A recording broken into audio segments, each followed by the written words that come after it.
There's a name, one that, when spoken, sends shivers down even the bravest warrior's spine. Medusa, the creature with venomous snakes for hair and a gaze that turns anyone to stone. But was she truly a monster? Few know that behind the terrifying legend lies a story filled with sorrow, injustice, and a desperate longing for freedom. A tale buried beneath the dust of divine judgment and the silence of those who watched and said nothing. If you've always believed Medusa was just a beast to be slain, get ready to enter a different journey. One where light isn't always truth, and a curse may be the only way to survive. In this journey, you won't just beat Medusa. You'll confront the choices of gods, the forgotten lives of mortals, and truths no one dares to tell. This isn't just a story about a severed head. It's the sigh of a soul betrayed and the key to unlocking the darkest secrets of Greek mythology. Before the name Medusa became a symbol of fear, she was once just a mortal girl, a human with a heart that could love, dream, and hope. The girl she used to be. Medusa was born on the western shore, where waves crashed endlessly against jagged rocks. Unlike her two sisters, Euryale and Stheno, who were immortal beings, Medusa was the only mortal among the three Gorgons. From a young age, she possessed a strange kind of beauty, not sharp like a goddess, not proud like a princess, but pure, like moonlight reflected on the sea. She never dreamed of power. She never longed for worship. What she truly desired was peace, and the most peaceful place she had ever known was the temple of Athena, goddess of wisdom and strategy. Athena's maiden Medusa devoted her youth to Athena, becoming a loyal priestess. Day by day, she swept the temple, lit incense, and prayed, believing that if she kept her soul pure, her life would remain serene.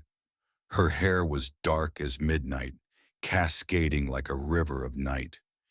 Each step she took in the temple seemed to leave light upon the cold stone. People whispered that to catch even one glimpse of her brought luck for an entire year. But that beauty, though never flaunted, would unknowingly steer her fate down a far darker path. Poseidon, the gaze from the depths. One day, while Medusa was dusting the sacred altar, Poseidon, lord of the sea, emerged from the mist. He looked at her, not with admiration, but with the hunger of a god who had chosen his prey. The ocean could be wild, but the look in Poseidon's eyes was more violent than any storm. Though Medusa lowered her gaze, pleaded for him to leave her in peace, Poseidon stepped closer, like a wave devouring a shore that could never run. And there, in the very temple meant to protect the innocent, she was violated. The price of beauty. But the most horrifying blow did not come from the sea. It came from the heavens. When Athena learned what had happened, she did not strike Poseidon, her equal in power. Instead, she turned her wrath on Medusa, the mortal she had once sheltered within her sanctuary. You defiled my temple. You incited divine conflict. You are no longer worthy to serve wisdom. And so, the curse was spoken. The beginning of the legend. Athena transformed Medusa's hair into a nest of living serpents, ever writhing. Her eyes became a deadly weapon. One glance could turn any creature into stone. The face once praised by mortals became a living nightmare. No one remembered that Medusa was a victim. The world would only speak of her as a monster.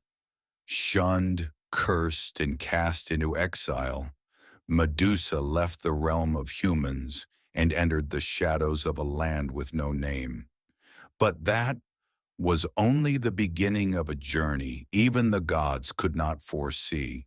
Since the curse fell upon her, Medusa was no longer a person in the eyes of the world. She became a symbol of fear, of isolation, and of the hunted. The nameless land Medusa withdrew to the farthest reaches of the west, a place so distant that even the sun, as it set, dared not cast its final light. An island shrouded in gloom, littered with broken stone and white bones, where the wind howled like the whispers of souls turned to stone. She lived with her immortal sisters, Euryale and Stheno, but only Medusa bore the curse of mortality. Day by day she sat beside the cliffs, listening to the sea strike cold stone. Her serpent hair murmured fragmented dreams, and her eyes no longer sought anything living, only stared into the void, where there was no one left to turn to stone. Rumors spread, and fate stirs. On the mainland, the name Medusa became a ghost story whispered by warriors. They called her a monster, a demon, the embodiment of death. But they forgot one truth. Every monster was once someone. And then came Perseus, son of Zeus and the mortal princess Danae, born of divine and human blood. He was tasked with bringing back Medusa's head, a gift meant to rescue his mother from the hands of a tyrant king. But to reach her, Perseus would have to face not only the shadows, but the mirror of his own soul. The hero's tools. The gods armed him well, the mirrored shield from Athena, to see Medusa without meeting her gaze. The curved blade forged by Hephaestus, the winged sandals of Hermes, to glide silently over land and sea, the helm of invisibility from Hades, to vanish from deadly sight. It was one of the rare times the gods united, not to protect a life, but to end one they had once cursed. Stepping into darkness.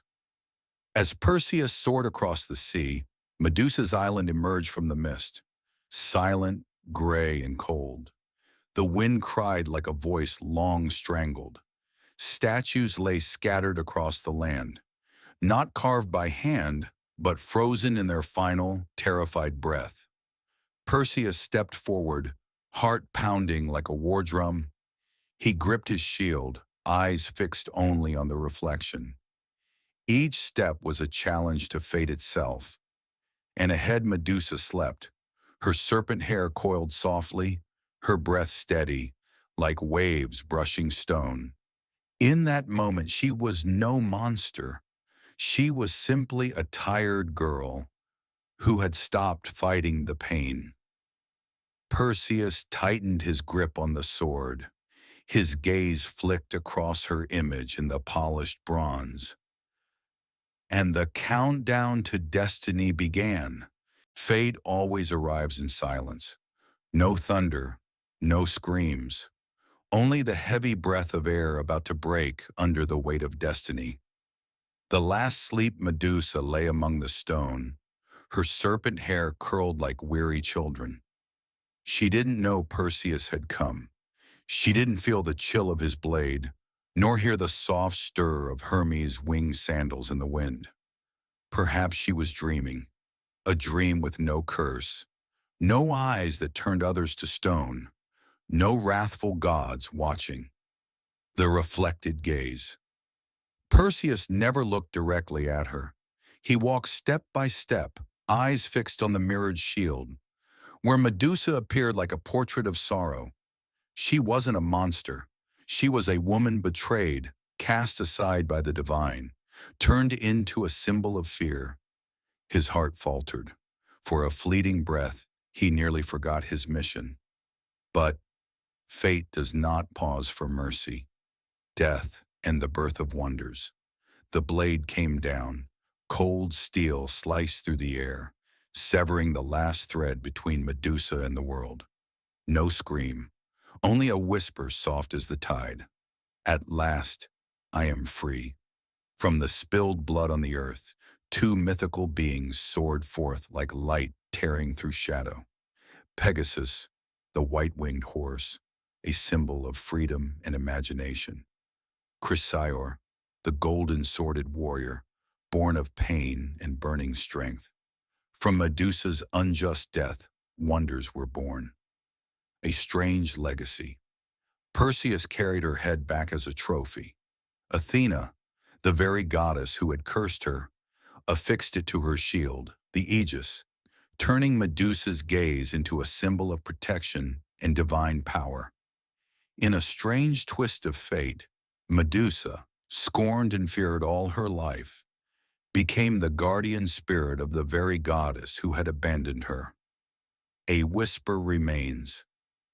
They say if you walk near the sea where she once lived, when night falls and the waves crash against the shore, you might hear a faint song, wordless, formless, a sorrow carried on the wind. Because Medusa, in the end, was never a monster.